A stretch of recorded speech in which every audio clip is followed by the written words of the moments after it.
ഭാരതം ഇന്ന് ആഗോളതലത്തിൽ ഒരു അജയ്യ ശക്തിയായി വളരുന്നത് അമേരിക്കയിലിരുന്ന് അഭിമാനത്തോടെ നോക്കിക്കാണുന്ന ഒരു അമേരിക്കൻ മലയാളി എന്ന നിലയിൽ എൻ്റെ മാതൃരാജ്യത്തിന് നേരെ ഉയരുന്ന ഓരോ ഗൂഢനീക്കത്തെയും തുറന്നു കാട്ടാൻ പ്രത്യേകിച്ചൊരു മാധ്യമ പ്രവർത്തകൻ എന്ന നിലയിൽ ഞാനും ബാധ്യസ്ഥനാണ്. അതിനിടയിൽ വിദേശകാര്യമന്ത്രി എസ് ജയശങ്കറും അമേരിക്കൻ സെനറ്റർ മാർക്കോ റൂബിയോയും തമ്മിൽ നടന്ന കൂടിക്കാഴ്ചയും ഫിലിപ്പീൻസിനെ കൂടെ ക്വാഡിലേക്ക് ഉൾപ്പെടുത്തി ചൈനയുടെ ആധിപത്യത്തിന് തടയിടാനുള്ള ഭാരതത്തിന്റെ തന്ത്രപരമായ നീക്കങ്ങളും നാം കാണുന്നുണ്ട്. കടലിൽ അപകടത്തിൽപ്പെട്ട ചൈനീസ് പാകിസ്ഥാനി ക്രൂ അംഗങ്ങളെ പോലും രക്ഷിക്കുന്ന അത്യുന്നതമായ മോറൽ എത്തിക്സ് ഭാരതം കാട്ടുമ്പോൾ, മറുവശത്ത് വിദേശ ശക്തികൾ ഇന്ത്യയുടെ സ്ട്രാറ്റജിക് ഓട്ടോണമിയെ തകർക്കാൻ ഇന്ത്യക്കുള്ളിൽ ഒരു ആഭ്യന്തര കലാപം സൃഷ്ടിക്കാൻ കഠിനമായി പരിശ്രമിക്കുകയാണ്.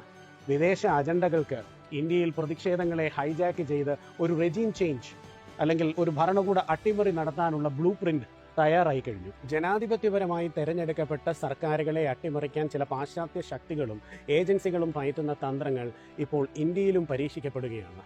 അതിൻ്റെ ചരിത്രം നാം പരിശോധിക്കണം. ഒന്നാമതായിട്ട് നമ്മൾ കാണേണ്ടത് ബംഗ്ലാദേശ് മോഡലാണ്. വലിയ ജനപിന്തുണയുണ്ടായിരുന്ന ഷെയ്ഖ് ഹസീനയെ തെരഞ്ഞെടുപ്പിലൂടെ മാറ്റാൻ കഴിയില്ലെന്ന് കണ്ട് വിദ്യാർത്ഥി പ്രക്ഷോഭത്തെ മറയാക്കി അവിടെ അട്ടിമറി നടത്തി. അമേരിക്കയിൽ നിന്ന് പ്രൊഫസർ യൂനിസിനെ കൊണ്ടുവന്ന് ഭരണമേൽപ്പിച്ചു. രണ്ടാമത് യുക്രൈനിൽ നടന്ന യൂറോമെയ്ഡൻ വെറും ഒരു കരാറിന്റെ പേരിൽ തുടങ്ങിയ വിദ്യാർത്ഥി പ്രക്ഷോഭത്തിൽ പാശ്ചാത്യ ഫണ്ടുകൾ ഒഴുകുകയും തെരഞ്ഞെടുക്കപ്പെട്ട സർക്കാരിനെ അട്ടിമറിച്ച് സെലൻസ്കിയെ പോലെ ഒരു പാവയെ അധികാരത്തിലെത്തിക്കുകയും ചെയ്തു. മറ്റൊന്ന് നമുക്കെല്ലാം സുപരിചിതമായ അറബ് വസന്തമാണ്. സോഷ്യൽ മീഡിയയിലെ കൃത്രിമമായ ഭരണവിരുദ്ധ വികാരം മിഡിൽ ഈസ്റ്റിലെ സുസ്ഥിര രാജ്യങ്ങളെ തകർത്തെറിഞ്ഞത് CIA പോലെയുള്ള ഏജൻസികളുടെ നിഴൽ സാന്നിധ്യത്തോടെയായിരുന്നു. ഇന്ത്യയിൽ പാർലമെന്റ് സമ്മേളനം ആരംഭിക്കുന്ന ഇതേ സമയം തന്നെ ഈ പ്രതിഷേധങ്ങൾ ആസൂത്രണം ചെയ്തത് വെറും യാദൃശ്ചികമാണെന്ന് നിങ്ങൾക്ക് തോന്നുന്നുണ്ടോ? ഇതൊരു കൃത്യമായ ടൂൾ കിറ്റ് ഓപ്പറേഷനാണ്. അമേരിക്കയിൽ നിന്ന് പഠനം കഴിഞ്ഞ് ഇവിടെ തന്നെ ജോലി ചെയ്യാൻ ശ്രമിക്കുന്ന ഒരു പയ്യൻ പെട്ടെന്ന് സുപ്രഭാതത്തിൽ ഒരു ഇൻസ്റ്റാഗ്രാം പേജ്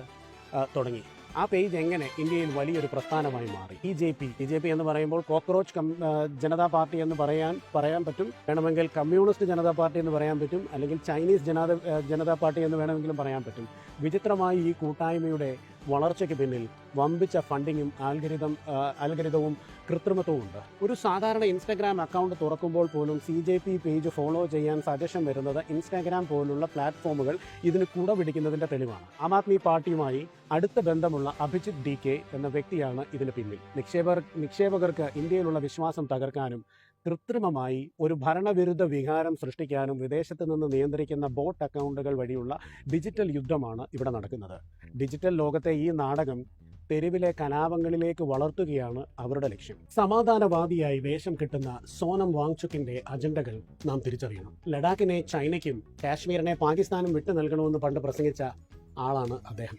1988 വാങ്ചുങ് സ്ഥാപിച്ച SECMOL അതായത് സെക്മോൾ എന്ന സംഘടന വിദ്യാർത്ഥികളെ ഒരുമിപ്പിച്ച് കലാപങ്ങൾക്കും റാഡിക്കലിസത്തിനും വളമിടുന്നതാണ്. മാർക്സിസം ത്രൂ മാവോയിസം എന്നതാണ് ഇവരുടെ യഥാർത്ഥ പ്രത്യയശാസ്ത്രം. സ്വീഡനിലെ ഡോണർമാരിൽ നിന്നും മറ്റും നിയന്ത്രണമില്ലാതെ പണം ഇദ്ദേഹത്തിന്റെ സ്ഥാപനങ്ങളിലേക്ക് എത്തുന്നു. ഈ സാമ്പത്തിക അഴിമതികളും സുതാര്യതയില്ലാത്ത ഇടപാടുകളുമാണ് അദ്ദേഹത്തിന്റെ FCRA ലൈസൻസ് റദ്ദാക്കാൻ കാരണമായത്. ഇവർ ആവശ്യപ്പെടുന്നത് സിസ്റ്റത്തിലെ നവീകരണമല്ല, മറിച്ച് രാജ്യത്തെ തകർക്കുന്ന അട്ടിമറിയാണ്. പ്രകാശ് രാജിനെ പോലെയുള്ള കടുത്ത മോദി വിരുദ്ധർ ഈ സമരവേദിയിൽ അണിനിരക്കുന്നത് അതിന്റെ കൃത്യമായ രാഷ്ട്രീയ അജണ്ട വെളിപ്പെടുത്തുന്നു. ഇന്ത്യൻ യുവാക്കളോട് എനിക്ക് പറയാനുള്ളത് വളരെ ലളിതമാണ്. പരാജയങ്ങളെ അതിജീവിക്കാൻ പഠിക്കാത്ത ഒരു തലമുറയെ വിദേശ ശക്തികൾക്ക് എളുപ്പത്തിൽ നിയന്ത്രിക്കാനാകും. നീറ്റ് പരീക്ഷയിലെ വീഴ്ചകൾ ഗൗരവകരമാണ്, അത് പരിഹരിക്കപ്പെടണം. എന്നാൽ പരീക്ഷാ ക്രമക്കേടുകൾ ഇന്ത്യയിൽ ആദ്യമല്ല. കേരളത്തിലെ PSCയിൽ പരീക്ഷാ ഹാളിൽ കയറിയ ഉദ്യോഗാർത്ഥിയോട് ചോദ്യപേപ്പർ മാറിപ്പോയെന്ന് പറഞ്ഞ് പരീക്ഷ റദ്ദാക്കിയ സംഭവം ഉണ്ടായിട്ടുണ്ട്. അവിടെ ആരും മുഖ്യമന്ത്രിയുടെ രാജി ആവശ്യപ്പെട്ട് കലാപമുണ്ടാക്കിയില്ല. പരാജയപ്പെട്ടാൽ ആത്മഹത്യ ചെയ്യുന്നവർ സർവൈവൽ ഓഫ് ദി ഫിറ്റസ്റ്റ് എന്ന തത്വത്തിന് യോജിച്ചവരല്ല. ഒരു പരീക്ഷയിലെ പരാജയം ജീവിതത്തിന്റെ അവസാനവുമല്ല.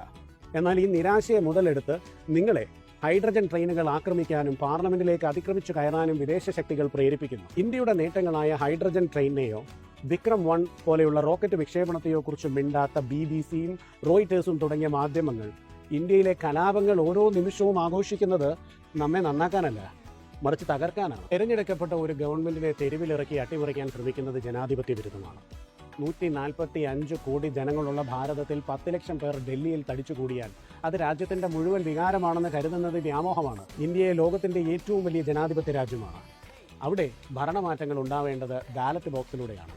അല്ലാതെ അക്രമാസക്തമായ തെരുവ് യുദ്ധങ്ങളിലൂടെയല്ല. ഭാരതം നേപ്പാളോ ബംഗ്ലാദേശോ അല്ലെന്ന് ലോകത്തോട് വിളിച്ചു പറയേണ്ട സമയമാണിത്. സമാധാനപരമായ പ്രതിഷേധങ്ങളാവാം, പക്ഷേ അത് ചൈനീസ് അജണ്ടകളുടെയോ അമേരിക്കയുടെ CIA ഫണ്ടിൽ നിന്ന് പണമൊഴുകുന്നത് പോലെയുള്ള ചരടുവലിയിലുമാകരുത്. ഭാരതത്തിന്റെ മണ്ണിൽ അസ്ഥിരതയുണ്ടാക്കി നമ്മുടെ വളർച്ച തടയാൻ ശ്രമിക്കുന്ന ചെന്നായ്ക്കളെ നാം തിരിച്ചറിയണം. ഇന്ത്യയുടെ പരമാധികാരത്തെ പണയം വെക്കാൻ അനുവദിക്കാത്ത ഓരോ ഭാരതീയന്റെയും രോക്ഷമാണിത്.